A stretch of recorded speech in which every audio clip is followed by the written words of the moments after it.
Selamat datang di modul kelima materi kedua, langkah review. Kali ini kita akan melakukan review. Review adalah persiapan penting sebelum Anda mendalami dengan pikiran sadar Anda. Nah, kenapa kita melakukan review? Karena kita ingin menyiapkan pikiran sadar kita untuk bisa melakukan langkah selanjutnya, yaitu memindai menjelajahi dengan sangat baik. Di dalam review, kita akan membangun rasa penasaran kita. Rasa penasaran adalah elemen sangat penting dalam membaca. Jika membaca sebuah buku Anda tidak penasaran, maka buku itu tidak akan pernah tuntas. Oke? So, jika Anda penasaran buku itu dengan bab 3 saja atau sampai bab 3 saja, maka begitu bab 3 selesai, Anda tidak akan pernah menyelesaikan buku itu lagi. Tidak pernah membaca bab-bab selanjutnya. Di langkah review, kita akan membuat diri kita penasaran dari awal sampai akhir. Sehingga Anda punya dorongan untuk menuntaskan buku itu sampai selesai. Nah, di sini Anda akan membangun dorongan membaca yang sangat besar. Anda akan memancing pikiran bawah sadar Anda untuk mencari jawabannya untuk Anda.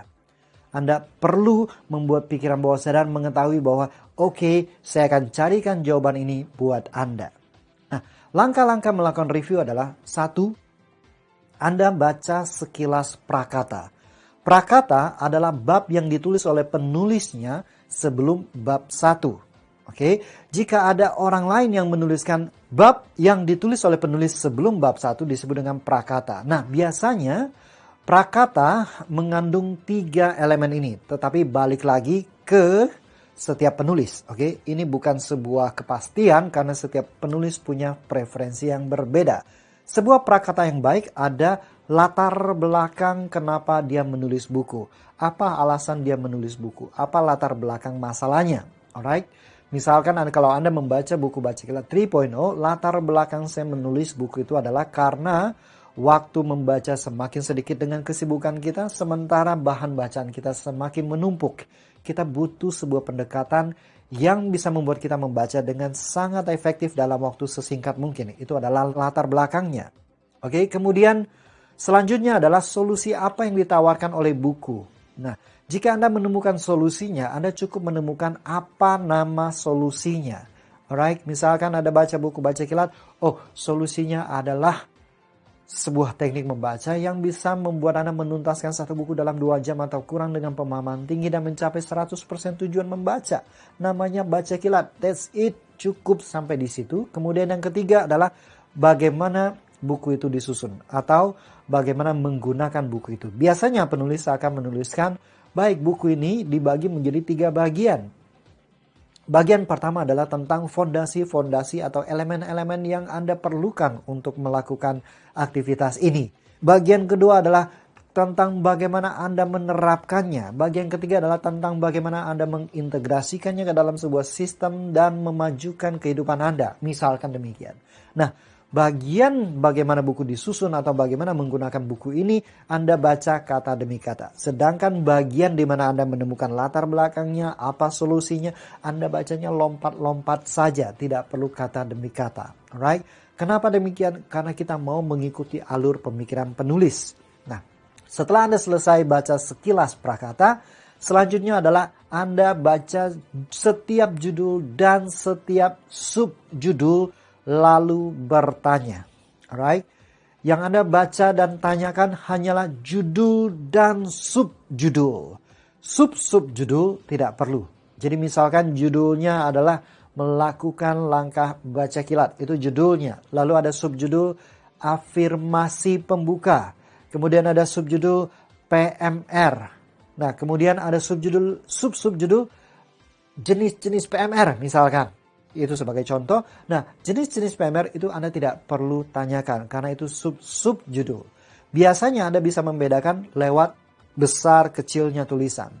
Jadi Anda hanya membaca 2 level tulisan yang besar.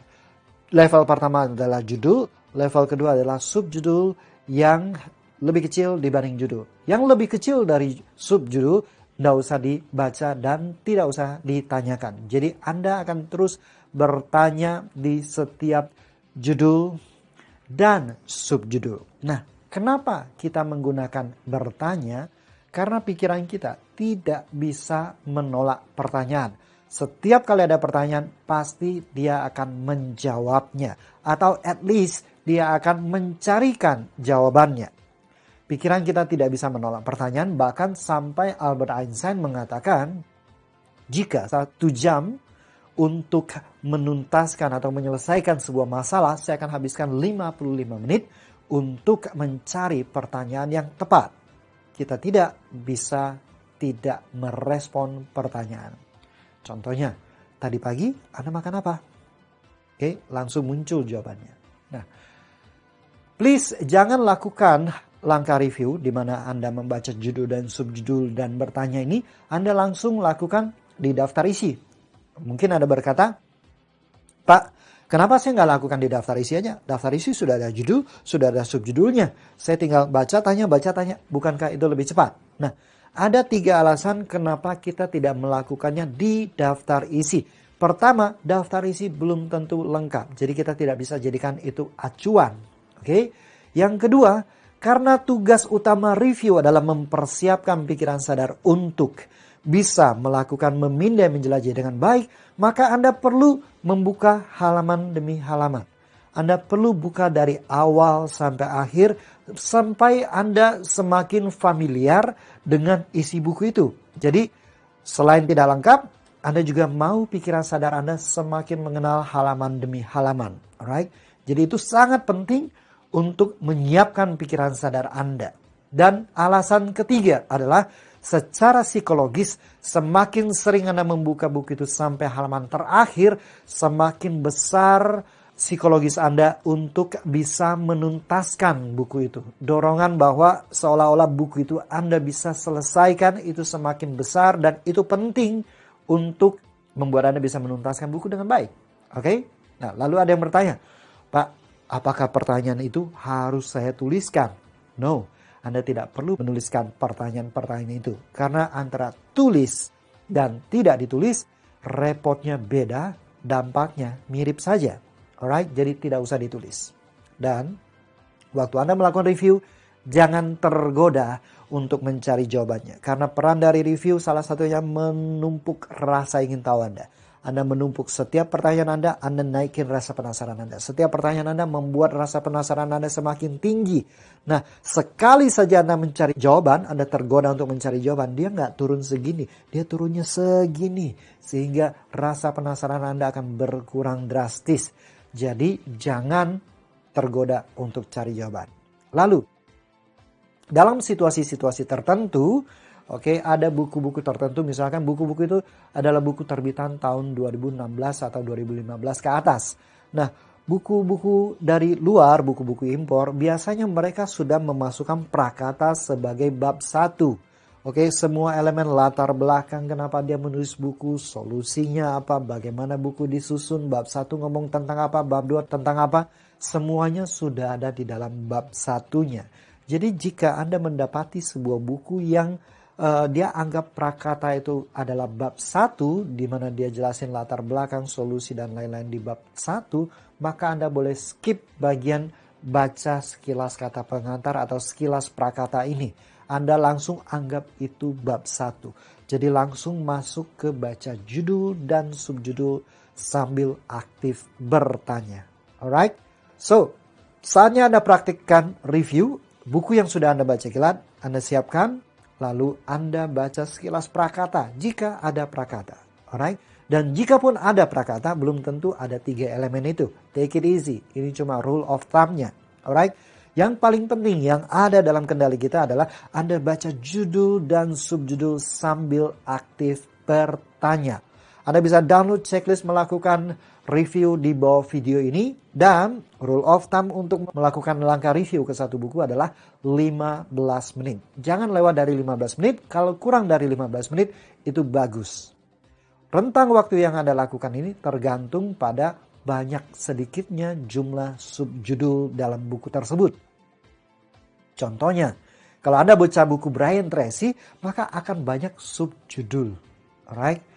Artinya Anda akan membutuhkan waktu yang lebih lama dibanding buku-buku yang cuma ada beberapa subjudul. So, take it easy.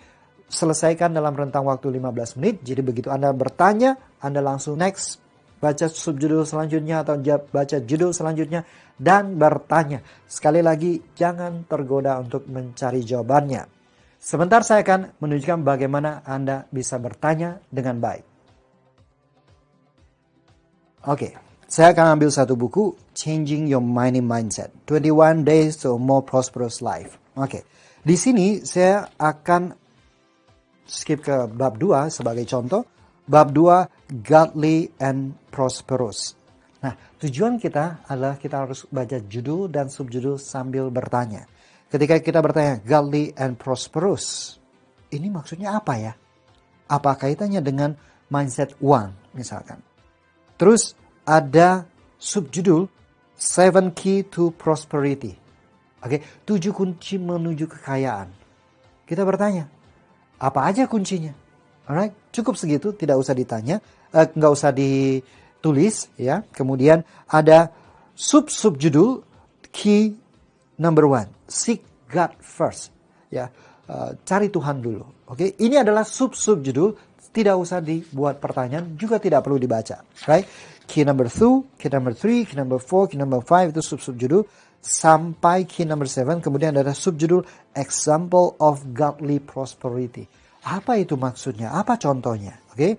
Terus ada The Widow Woman, Her Faith Broke Prosperity. Gimana kisahnya? Oke, kita bertanya. David, faithfulness lead to prosperity. Apa yang dilakukan David? Oke. Nah, tujuan kita bertanya adalah membangun rasa ingin tahu kita sampai kita punya dorongan untuk menuntaskan buku ini. Alright? Jadi, yang Anda lakukan, baca sekilas prakata jika ada, jika tidak ada langsung skip ke baca judul dan subjudul sambil aktif bertanya. Siapkan timer Anda 15 menit dan selamat praktek. Sampai bertemu di video selanjutnya di mana saya akan menjelaskan tentang memindai, menjelajahi.